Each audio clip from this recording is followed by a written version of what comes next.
9వ అధ్యాయము 9వ వచనం.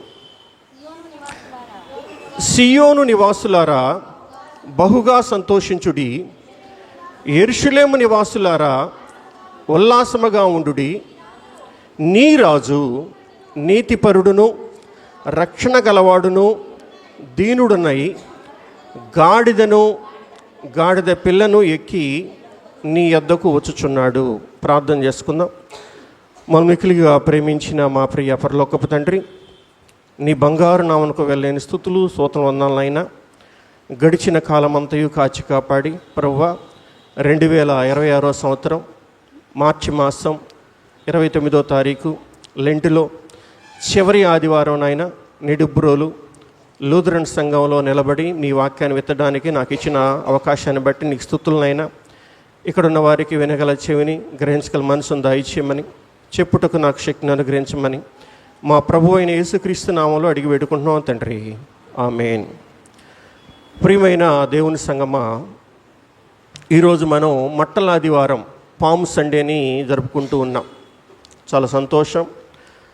Palm Sunday అనగానే చిన్నతనంలో ఈస్టర్ గుర్తుకపోయినా, గుడ్ ఫ్రైడే గుర్తుండకపోయినా చిన్నపిల్లలకి బాగా గుర్తుండేది ఏంటంటే పామ్ సండే.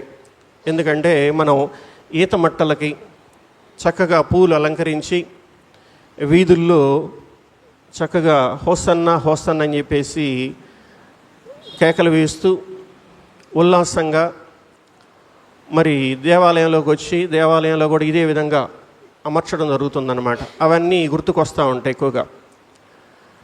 మరి ఈరోజు కూడా మనం మట్టల ఆదివారాన్ని మరి చక్కగా చేసుకుంటూ ఉన్నాం. అందుని బట్టి దేవునికి వందనాలు తెలియజేస్తూ ఉన్నాం. బైబిల్లో మనకి 4 సువార్తికులు కనపడతా ఉన్నారు. మత్తయి, మార్కు, లూకా, యోహాను. ఈ 4 సువార్తికుల్లో కొన్ని విషయాలు 2 కవర్ చేస్తారు, లేదా 3 కవర్ చేస్తారు. అయితే అన్ని సువార్తల్లో ఒక అంశం కనపడదు, ఒకే అంశం కొన్నిసార్లు కనపడదు. కానీ ఈ మట్టలాదివారానికి సంబంధించి మాత్రం 4 సువార్తల్లో మనకి చక్కగా కనపడతా ఉంటుంది అన్నమాట. మత్తయి సువార్త 21వ అధ్యాయము 1 నుండి 17 వరకు, మార్క్ సువార్త 11వ అధ్యాయము 1 నుండి 11 వరకు, లూకా సువార్త 19వ అధ్యాయము 28 నుండి 38 వరకు, అలాగే యోహాను సువార్త 12వ అధ్యాయము 12 నుండి 19 వరకు. ఇలా చక్కగా మనకి ఈ మట్టలాదివారాన్ని గురించి తెలియజేయడం జరుగుతుందన్నమాట. మట్టలాదివారం అనగానే మనకి ఏమి గుర్తొస్తుందంటే, ఇంకా యేసుక్రీస్తు వారు యెరూషలేము జయప్రవేశం. యేసుక్రీస్తు వారు యెరూషలేముకు రావటం అనేది మనం చూస్తూ ఉంటాం అన్నమాట.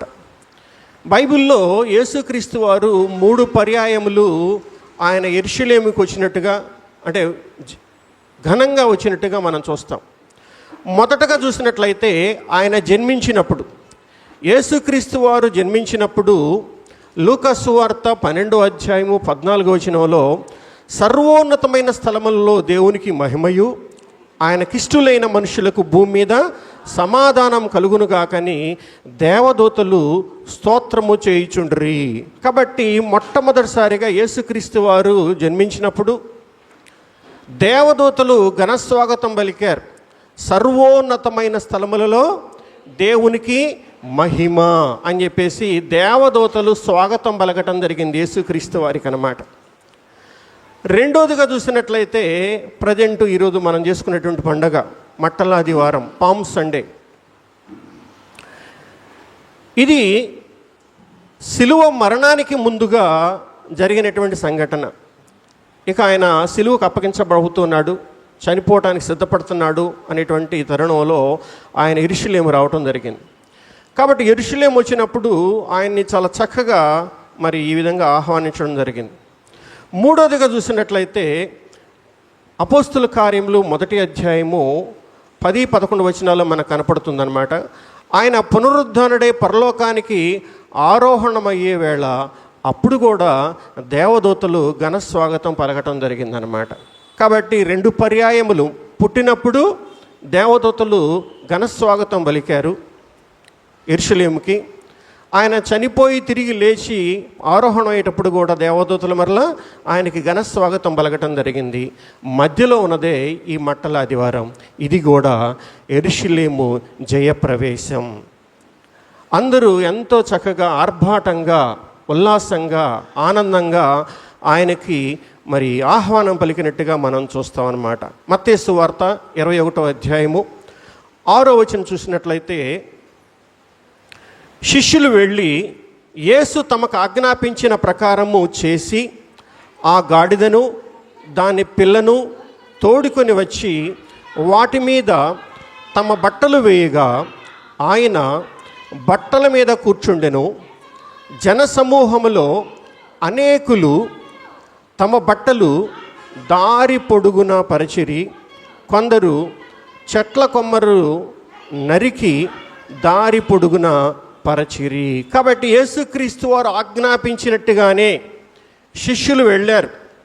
వెళ్ళి గాడిదను గాడిద పిల్లను వారు తోడుకొని రావటం జరిగింది.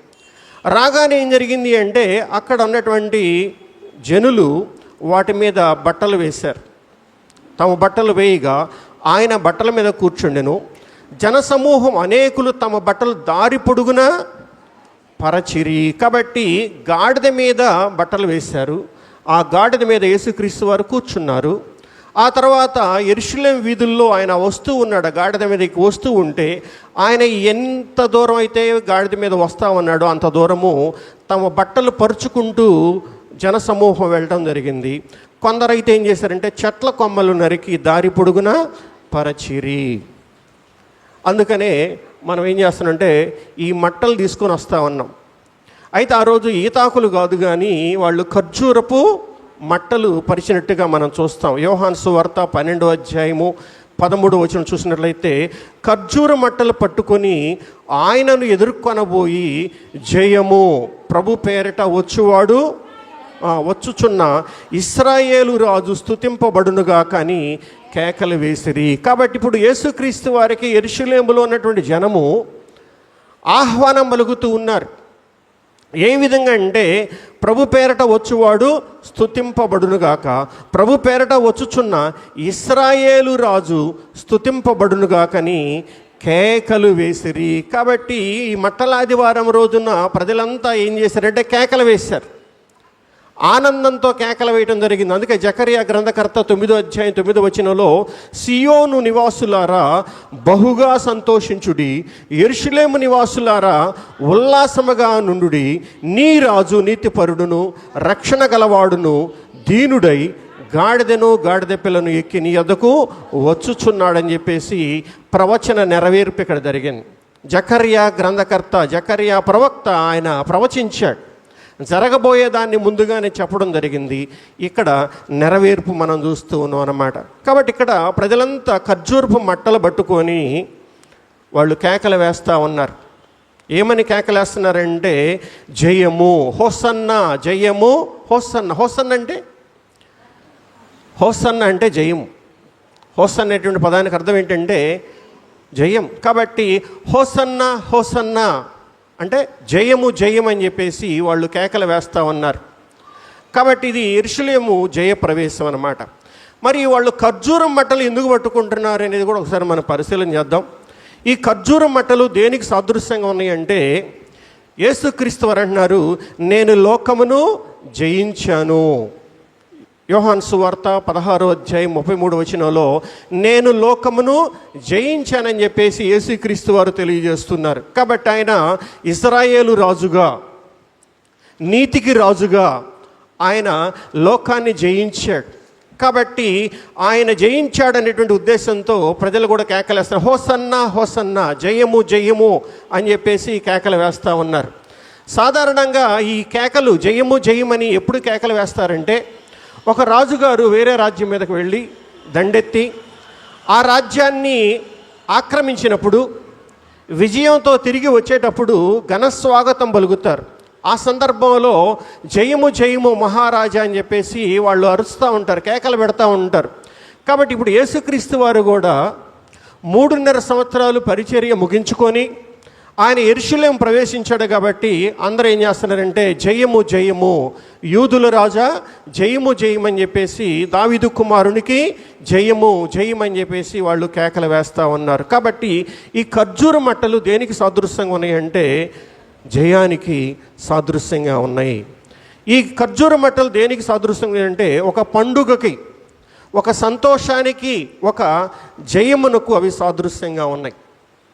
అలాగే ఇంకా ఖర్జూర మట్టలు దేనికి సాదృశ్యంగా ఉన్నాయంటే సౌందర్యానికి సాదృశ్యంగా ఉన్నాయి. కాబట్టి ఆ వచ్చేటువంటి రాజు ఎవరంటే నీతి రాజు, ఇశ్రాయేలు రాజు. ఆయన ఎటువంటి వాడంటే అతి సుందరుడు, అతి సుందరుడు. మనం పాడుతూ ఉంటాం, ఎంతో సుందరుడమ్మ తాను, నేనెంతో మురిసిపోయాను,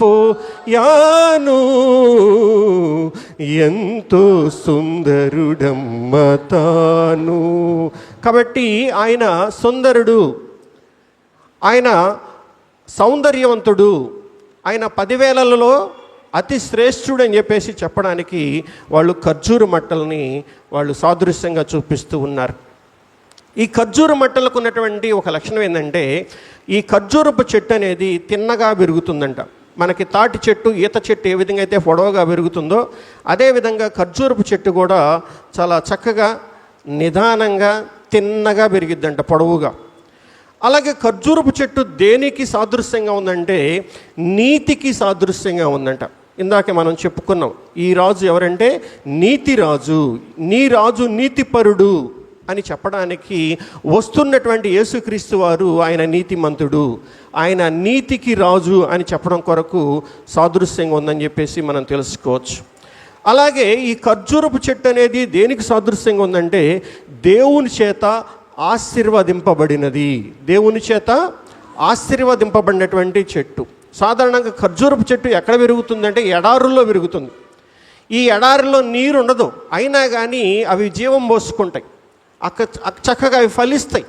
కాబట్టి అవి దీవించబడినవి, ఆశీర్వదించబడినవి, అలాగే అవి జీవం కలిగినటువంటి చెట్లు అన్నమాట. అందుకే కీర్తనాకారుడు 92వ సంకీర్తన 12వ వచనంలో నీతిమంతులు ఖర్జూరపు వృక్షం వలె మొవ్వవేయుదురని చెప్పేసి తెలియజేస్తూ ఉన్నారు. అలాగే ఈ ఖర్జూరపు చెట్టు దేనికి సాదృశ్యంగా ఉందంటే అది దీర్ఘకాలం ఉంటుందంట. ఎంతకాలం ఉంటుంది? దీర్ఘకాలం, ఎక్కువ కాలం అది జీవిస్తుందంట. కాబట్టి ఎవరైతే దేవుని యొక్క కాపుదల కలిగి ఉంటారో వారు కూడా దీర్ఘకాలం ఉంటారని చెప్పేసి ఈ చెట్టుని సాదృశ్యంగా మనం చూడొచ్చు అన్నమాట.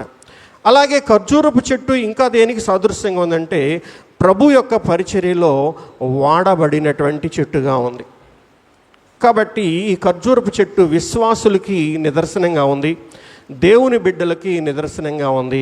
కాబట్టి విశ్వాసులు, దేవుని బిడ్డలు కూడా ఎలా ఉంటారంటే వాళ్ళు దేవుని కొరకు వాడబడతారు, దేవునికి పనిముట్లుగా వాళ్ళు వాడబడతారు. మరి ఈ మట్లాదివారం అనగానే మనకి బాగా గుర్తొచ్చేది ఈ ఖర్జూరపు చెట్లు అయితే ఇంకొక జంతువు కూడా మనకు కనపడుతూ ఉంటుంది. ఏంటి ఆ జంతువు? గాడిదనమాట. అక్కడ మనం చూసినట్లయితే జకరియా గ్రంథం 9వ అధ్యాయము 9వ వచనంలో నీ రాజు నీతిపరుడును రక్షణ గలవాడును దీనుడై గాడిదను గాడిద పిల్లను ఎక్కి నీ వద్దకు వచ్చుచున్నాడు. యేసుక్రీస్తు వారు చేసే కార్యక్రమాలన్నీ వేరే వాళ్ళకి వింతగా ఉంటాయి. అదేంటి? యేసుక్రీస్తు వారు చనిపోతే గుడ్ ఫ్రైడేనా? చాలామంది అడుగుతూ ఉంటారు. అదేంటి గుడ్ ఫ్రైడే ఏంటి? చనిపోతే యేసుక్రీస్తు వారిని చంపితే అది గుడ్ ఫ్రైడేనా? ఇలా రకరకాలు అడుగుతూ ఉంటారు. అలాగే యేసుక్రీస్తు వారు ఆయన యూదులకు రాజుగా జన్మించాడు. రాజు అనగానే ఎక్కడ ఉండాలి? అంతఃపురంలో ఉండాలి. అందువల్ల జ్ఞానులు ఎక్కడికి వెళ్ళారు? అంతఃపురానికి వెళ్ళారు. యోధా ఇస్కరియోతు కూడా యేసుక్రీస్తు వారెవరు, ఆయన ఒక రాజు అవుతాడని చెప్పేసి వెంబడించాడు. చివరికి ఆయన ఏమంటే నేను యెరూషలేము వెళ్ళబోతున్నాను, అక్కడ కాపరిని పట్టుకుంటారు, మరణశిక్ష వేస్తారు, నేను చావడానికి సిద్ధంగా ఉన్నాను, చనిపోబోతున్నానని చెప్పేసి అంటుంటే యోధాకు అర్థం కాల. అదేంటి, అతను రాజు అవుతాడు, నేను కోశాధికారిని అవుతాను, ట్రెజరర్ని అవుతాను అని ఆశపడ్డాడు ఆయన. చివరికి నేను అప్పగించబడబోతున్నాను అనగానే వెంటనే ఎవరు అప్పగించడానికి నేనే అప్పగిస్తానని చెప్పేసి డబ్బుల కొరకు అతను అప్పగించాడు. అంటే యేసుక్రీస్తు వారి యొక్క మాటలు అర్థం కావట్లేదు, క్రియలు కూడా అర్థం కావట్లేదు. సాధారణంగా చాలా ఘనంగా చెప్పుకుంటారు కదా, కొంతమంది రాజులు ఏనుగులు ఎక్కువస్తున్నారు, గుర్రాలు ఎక్కువస్తున్నారు, ఇలా రకరకాలుగా గొప్ప గొప్ప వాహనాలు, పల్లకిలో వచ్చేవాళ్ళు, రథాల మీద వచ్చేవాళ్ళు ఉన్నారన్నమాట. అయితే మన దేవుడు ఎవరంటే సాత్వికుడు, దీన మనస్సు గలవాడు. కాబట్టి ఆయన దేన్ని ఎన్నుకుంటున్నాడంటే ఎన్నిక లేని దాన్ని, విలువే లేని దాన్ని కదా. నిజంగా ఆలోచన చేస్తే భారతదేశంలో మనకు విలువ లేదు ఒకప్పుడు. ఆ విలువ లేనటువంటి వాళ్ళు ఇప్పుడు ఏమేమంటే విలువైన వాళ్ళు అయ్యారు కదా. క్రిస్మస్ రాగానే ఒక ఎమ్మెల్యే పక్కన పాస్టర్ గారు కూర్చుంటాడు, ఒక సీఎం పక్కన క్రిస్మస్ రాగానే ఎవరు కూర్చుంటారు? పాస్టర్ గారు కూర్చుంటాడు. యాక్చువల్గా మనకు విలువ ఉందా? లేదు. కానీ ఆ విలువ ఎలా వచ్చిందంటే దేవుని గ్రంథం, దేవుడు మనకు ఆ విలువని తీసుకురావటం జరిగిందనమాట. అందుకు ఒక భక్తుడు పాడుతున్నాడు, విలువే లేని నా జీవితం నీ చేతిలో పడగానే అది ఎంతో విలువని నాకు చూపితివే, జీవమే లేని నాలోనే నీ జీవము నింపుటకై నీ జీవితాన్నే ధారబోసితివే. కాబట్టి ప్రియమైన దేవుని సంగమా, మనం విలువ లేని వాళ్ళం. నేను ఒక టీచర్ని. నేను మా గ్రామం వెళ్ళిపోతే నా తమ్ముడి పిల్లలు లేదా మా అన్నయ్య పిల్లలు వాళ్ళకి నేను టీచర్గానే తెలుసు. ఇంకా ఎలా తెలుసు అంటే ఒక ప్రీచర్గా తెలుసు. వాళ్ళు వెళ్ళగానే వందనాలండి వందనాలండి అంటారు. వెంటనే చెబుతారు, నేను పెదనాన్నరా, నేను బాబాయినరా, లేకపోతే నేను ఫలానా వరుసరా అని చెప్పేసి వాళ్ళు చెబుతా. అంటే వాళ్ళకి నేనేం తెలుసు అంటే నేను వచ్చినప్పుడు చర్చిలో వాక్యం చెబుతాను కాబట్టి నేను ఆ విధంగానే తెలుసు. అంటే వాళ్ళు నన్ను ఆ విధంగా ఆలోచన చేస్తూ ఉన్నారు. అంటే దీన్ని బట్టి నాకు ఒక విలువ వచ్చింది. నేను టీచర్గా ఉండటం వల్ల ఆ విలువ నాకు లేదు, కానీ నేను ఒక ప్రీచర్గా ఉండటం వల్ల దేవుడు నాకు ఆ విలువ ఇచ్చాడు. ఈరోజు విలువ లేనటువంటి ఒక జంతువుకి ఏమొచ్చిందంటే విలువ వచ్చింది కదా. గాడిదని ఎవరైనా చెప్పుకుంటారా? మనం పిల్లల్ని తిడతా ఉంటాం. ఏం తిడతాం? గాడిదని తిడతాం. ఇంకొక మాట ఏంటి? అడ్డగాడిద. కాబట్టి మనం తిట్టడానికి ఉపయోగించేటువంటి ఒక జంతువు దేవునికి ఒక పనిముట్టుగా వాడబడిందన్నమాట. కాబట్టి దేవుడు ఎందుకు వీటిని ఎన్నుకున్నాడు? ఎందుకు ఘనమైన వాటిని, గొప్ప వాటిని దేవుడు ఉపయోగించలేదు అని చూస్తే, ఒంటని దేవుడు వాడల. ఒంట దేనికి సాదృశ్యంగా ఉందంటే ఒంట ఎక్కడాన్ని బట్టి కోపానికి సాదృశ్యం అంట. ఒంటని ఎక్కిన వాళ్ళు కోపదారులు అంట. కోపానికి అది సాదృశ్యంగా. ఒంటని ఎక్కారంటే కోపం అంట. ఏనుగుని ఎక్కారంటే అహంభావం అంట. ఏనుగుని ఎక్కితే గజారోహణం. ఏంటది? గజారోహణం అహంభావానికి సాదృశ్యం అన్నట్టు. గుర్రం ఎక్కిన వాళ్ళు గర్వానికి సాదృశ్యం అంట. అలాగే పల్లకిని ఎక్కిన వాళ్ళు గొప్పతనానికి సాదృశ్యం అంట. అయితే మన దేవుడు ఏమెక్కాడంటే గాడిదని ఎక్కాడు. ఈ గాడిద దేనికి సాదృశ్యంగా ఉందంటే సాత్వికానికి, దీనత్వానికి. క్రిస్మస్లో ఒక పాట పాడుకుంటాం కదా. ఏంటో పాట? ఎంత దీనాతి దీనమో, ఎంత దీనాతి దీనమో ఓ యేసయ్యా, నీ జననమెంత దయనీయమో, తలచుకుంటే నా గుండె తడబడి కరిగి కరిగి నీరగుచున్నది. కాబట్టి దేవుని యొక్క ఏర్పాట్లన్నీ ఇలాంటివే. ఎన్నిక లేని వాళ్ళని పిలిచాడు. శిష్యులు వాళ్ళు ఎవరంటే చేపలు పట్టేవాళ్ళు. దేవుడు దావీదుని పిలిచాడు. దావీదు ఎవరంటే గొర్రెల కాపరి కదా. 8 మంది సంతానం ఉంటే 7గురినేమో యుద్ధానికి పంపించాడు తండ్రి. ఇతడు చివరివాడు, పనికిరాడని బహుశా ఏమో పంపించాడు, గొర్రెలుగా ఏమని పంపించాడు. 7గురిని దేవుడు అభిషేకించడానికి రమ్మన్నప్పుడు 7గురిని తండ్రి పిలిచాడు, కానీ చివరి వాడిని పిలవలేదు. మొదటివాడు ఇతడు కాదన్నాడు దేవుడు, రెండో వాడిని కాదన్నాడు, మూడో వాడు కాదన్నాడు, చివరికి ఎవరిని అన్నాడు? ఇంకెవరుంటే పిలవమంటే దావీదుని పిలుచుకొస్తే వెంటనే దేవుడు అన్నాడు, ఇతడే నేను కోరుకున్న వాడు. కాబట్టి దేవుడు ఎవరిని కోరుకుంటాడంటే సమాజంలో పనికిరాని వాళ్ళని, కుటుంబాల్లో ఎన్నిక లేని వాళ్ళని, ఎటువంటి విలువ లేని వారిని దేవుడు కోరుకుంటాడనమాట. అందుకే అగస్టిన్ అనేటువంటి భక్తుడు అంటున్నాడు, వాట్ ఈజ్ క్రిస్టియానిటీ అంటే, Christianity is humility. Christianity is humility అంటే తగ్గి ఉండటమే. క్రైస్తవులు గొప్పవాళ్లే, కానీ దేవుని దృష్టిలో వాళ్ళు ఎలా ఉంటారంటే దేవుని కొరకు వాళ్ళు తగ్గించుకుంటారు. తగ్గింపు జీవితం ఉంటుందన్నమాట. కాబట్టి యేసుక్రీస్తు వారు ఆయన తెలియజేస్తున్నాడు తగ్గింపు జీవితం అంటే ఏంటి అంటే, పేతురు గారు అడుగుతున్నారు, ప్రభువా నా సహోదరుడు నా ఎడల తప్పిదం చేస్తే నేను ఎన్ని మార్లు క్షమించాలి? 7 మార్లు మట్టుకంటే పేతురు గారు యేసుక్రీస్తు వారు అంటున్నాడు 7 మార్లు కాదు 70 ఏళ్ల మార్లు మట్టుకు అని చెప్పేసి జీవితాంతం క్షమించమన్నాడు. అలాగే మనం ఎంతకాలం తగ్గించుకోవాలంటే జీవితాంతం తగ్గించుకుంటూనే ఉండాలి. ఎందుకంటే తగ్గించుకుని వారు హెచ్చించబడతారు, హెచ్చించుకుని వారు తగ్గించబడతారు. అందుకే అగస్టిన్ గారు ఏమంటున్నారంటే క్రిస్టియానిటీ ఈజ్ హ్యూమిలిటీ. అలాగే ఆండ్రూ ముర్రీ అనేటువంటి వ్యక్తి అంటున్నాడు, దీనత్వం అనేది లోయ వంటిది, గర్వం అనేది కొండల వంటిది అని చెప్పేసి అంటూ ఉన్నాడు. కొండ మీద లోయ మీద వర్షం ఒకే విధంగా పడుతుందంట. అయితే కొండ మీద పడ్డ వర్షం ఏమవుతుంది? లోయలోకి వస్తుంది. లోయలో ఉన్న నీరు ఏమవుతుందంటే పంటలు పండడానికి, చెట్లు పెరగడానికి అది ఉపయోగపడుతుంది. కాబట్టి గర్వం ఉపయోగపడదు, దీనత్వం మాత్రమే ఉపయోగపడుతుందని చెప్పేసి దేవుడు ఇక్కడ తెలియజేస్తూ ఉన్నాడు. కాబట్టి ఈ గాడిదని దేవుడు ఎందుకు ఎన్నుకున్నాడు అని చూసినట్లయితే, గాడిదని దేవుడు ఎన్నుకున్నాడు. గాడిదలో కొన్ని లక్షణాలు ఉన్నాయన్నమాట. ఏంటి ఆ లక్షణాలని చూస్తే, గాడిద డెక్కలు చీలని జంతువు గనుక అపవిత్రమైనది. గాడిదకు డెక్కలు చీలవంట, అది అపవిత్రమైనటువంటి జంతువుగా బైబిల్లో పాత నిబంధనలో చెప్పబడింది.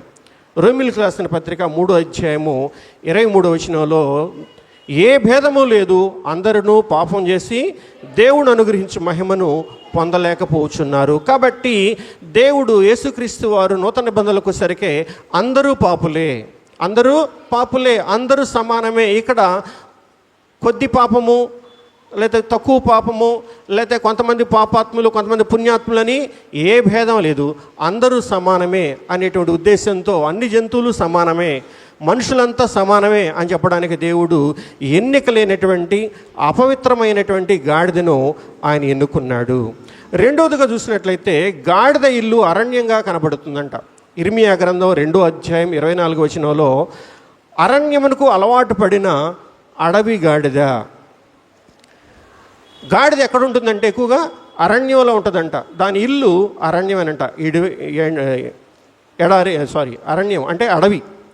అలాగే యోబు గ్రంథం 39వ అధ్యాయము 5వ వచనాలు చూసినట్లయితే, అడవి గాడిదను స్వేచ్ఛగా పోనిచ్చువాడెవడు, అడవి గాడిద కట్లను విప్పిన వాడెవడు, నేను అరణ్యమును దాని ఇల్లుగాను ఉప్పు పర్రెను దానికి నివాస స్థలముగాను నియమించితనని చెప్పేసి అంటున్నాడు. అంటే ఈ అడవి గాడిద ఎక్కడ ఉంటుందంటే అరణ్యంలో జీవిస్తూ ఉంటుందన్నమాట. అది జనాల మధ్య కూడా రావడానికి అవకాశం లేదు.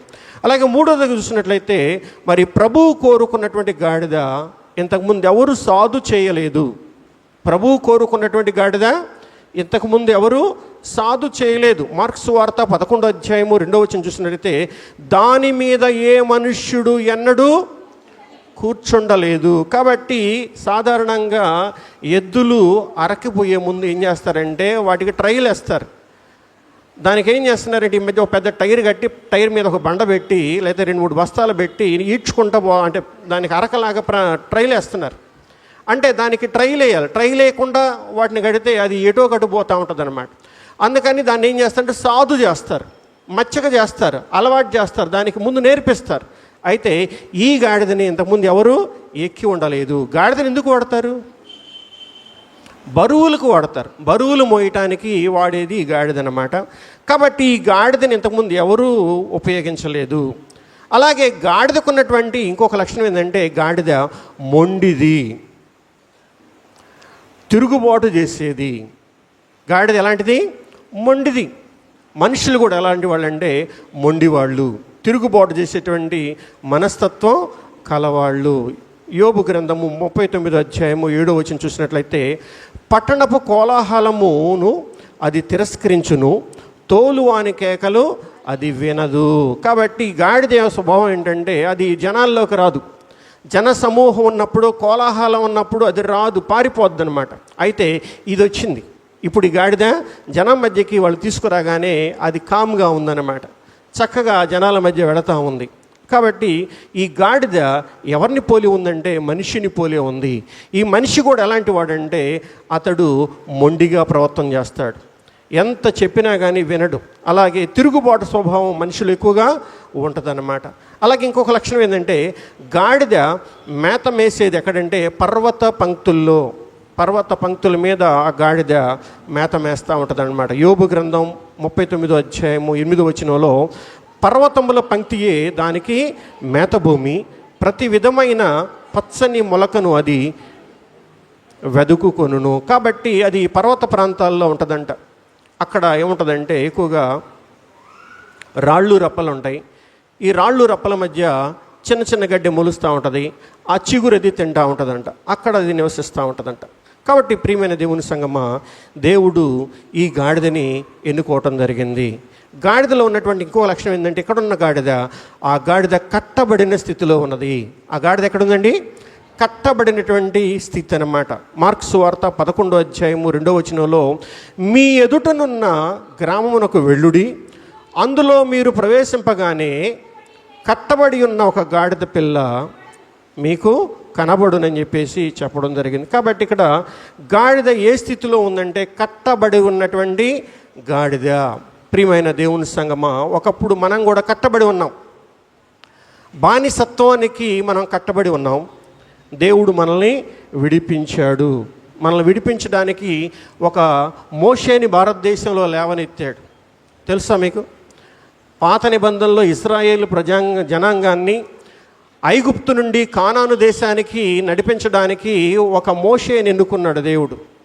అలాగే భారతదేశంలో కూడా బానిసత్వంలో మరిగిపోతున్న వారిని విడిపించడానికి భారతదేశంలో కూడా ఒక మోషేని దేవుడు ఎన్నుకున్నాడు.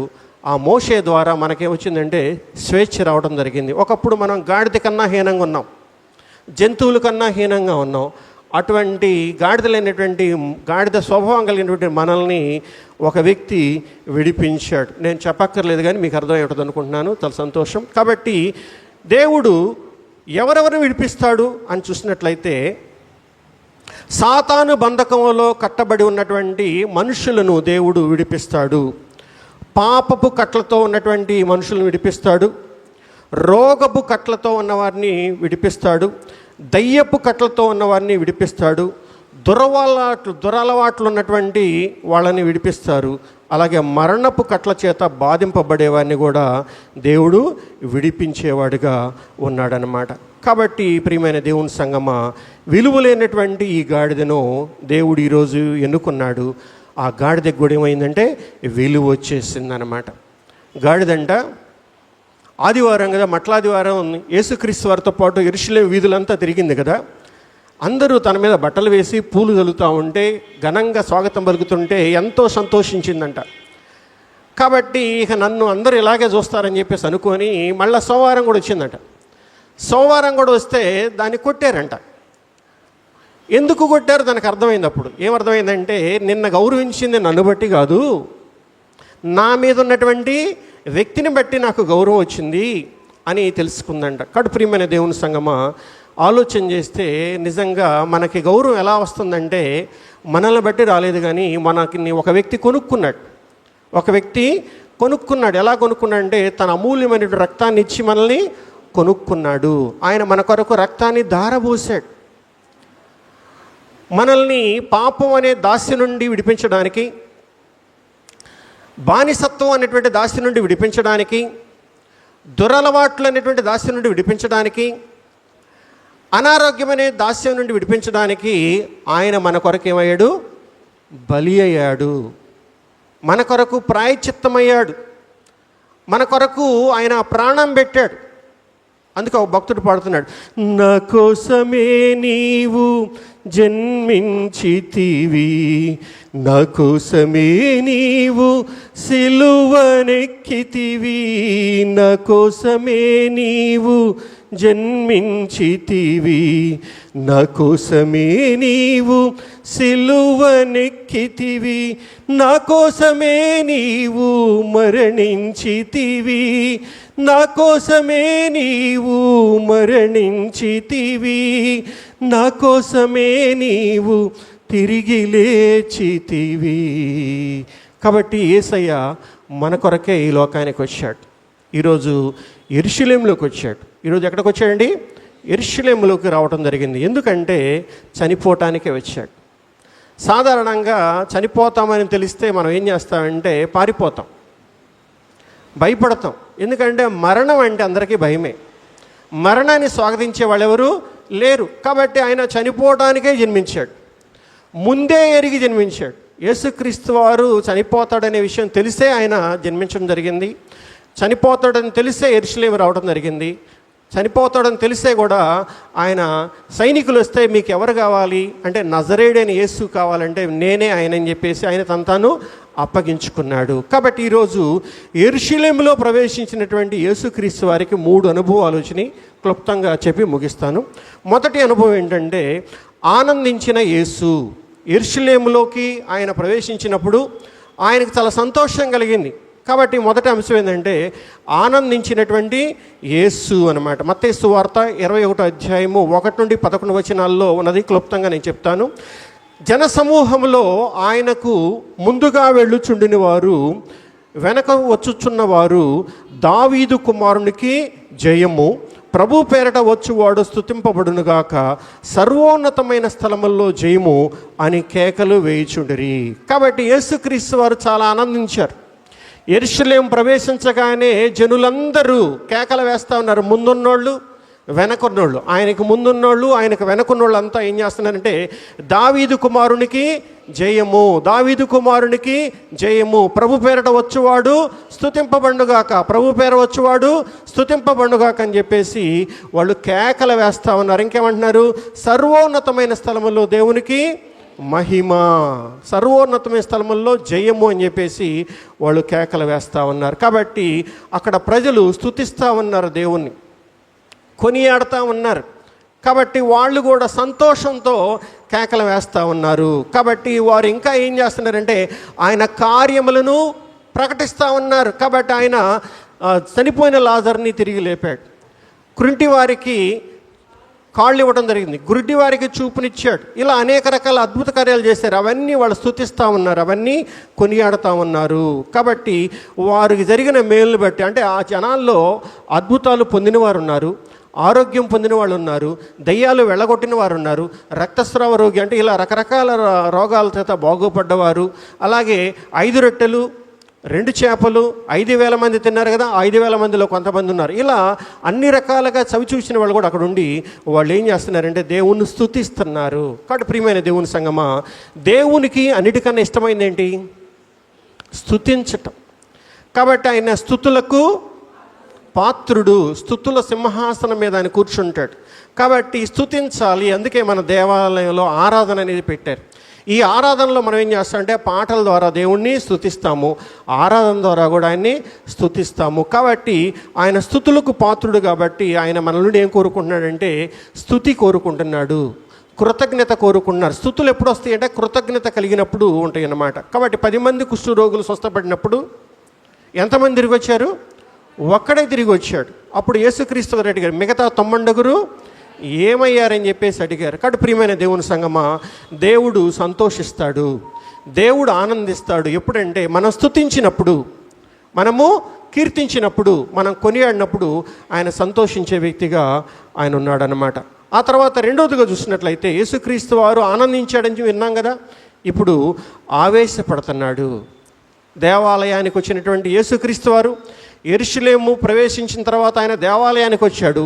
ఆ దేవాలయం దగ్గర చూసి కొన్ని విషయాల్లో ఆయన ఆవేశపడ్డట్టుగా మనం చూస్తాం. మత్తయి సువార్త 21వ అధ్యాయము 12-13 వచనాల్లో యేసు దేవాలయంలో ప్రవేశించి క్రయ విక్రయములు చేయుచున్న వారి అందరినీ వెళ్ళగొట్టి రోకలు మార్చు వారి బల్లలను గువ్వలను వారి పీఠములను పడద్రోసి నా మందిరము ప్రార్థనా మందిరం అనబడును అని వ్రాయబడి ఉన్నది. అయితే మీరు దానిని దొంగల గృహగా చేసేది వారనెను. కాబట్టి ప్రియమైన దేవుని సంగమా, దేవుడు ఆనందించుకుంటూ వచ్చాడు. దేవాలయానికి రాగానే ఆయన ఆవేశపడ్డాడు. ఎందుకంటే దేవాలయాన్ని వాళ్ళు ఎలా మార్చారు? దొంగల గృహగా మార్చేశారు. అందువల్ల ఆయన ఆవేశపడ్డాడు. ఆవేశపడి ఇది నా తండ్రి ఆలయం, ఇది నా మందిరం, ప్రార్థనా మందిరము అని చెప్పేసి ఆయన చెబుతూ ఉన్నాడు. కాబట్టి ప్రియమైన దేవుని సంగమా, ఆలోచన చేయండి. ఆనాడు దేవాలయం దగ్గర క్రయ విక్రయాలు చేశారు, వ్యాపారాలు చేసి దేవాలయాన్ని పాడు చేశారు. ఈరోజు మన దేహం అనే దేవాలయాన్ని కూడా మనం ఏం చేస్తున్నాం? ఆలోచన చేయండి. మన దేహం ఎలా ఉంది? దేవుడు అంటున్నాడు, నీ దేహము దేవునికి ఆలయమే ఉన్నదని మీరు ఎరుగరా? మీరు మీ సొత్తు కాదు, విలువ పెట్టి కొన్నారని చెప్పేసి యేసుక్రీస్తు వారు తన రక్తాన్ని చిందించి మనల్ని కొనుక్కున్నాడు. కాబట్టి మనము ఆయన సొత్తు. కాబట్టి ఆయన మన హృదయం అనే దేవాలయంలో ఆయన నిలుపుకోవాలి, ఆయన ఉంచాలి. అయితే మన హృదయాన్ని మనం ఏం చేస్తామంటే పాడు చేస్తున్నాం. ఆనాడు ఎవరైతే దేవాలయాన్ని పాడు చేశారో వాళ్ళ మీద దేవుడు కోపపడ్డాడు. ఆ కోపం మరి ఆయన అక్కడ ఉన్న పరిస్థితులను బట్టి ఆయన కోపపడ్డట్టుగా మనం చూస్తాం.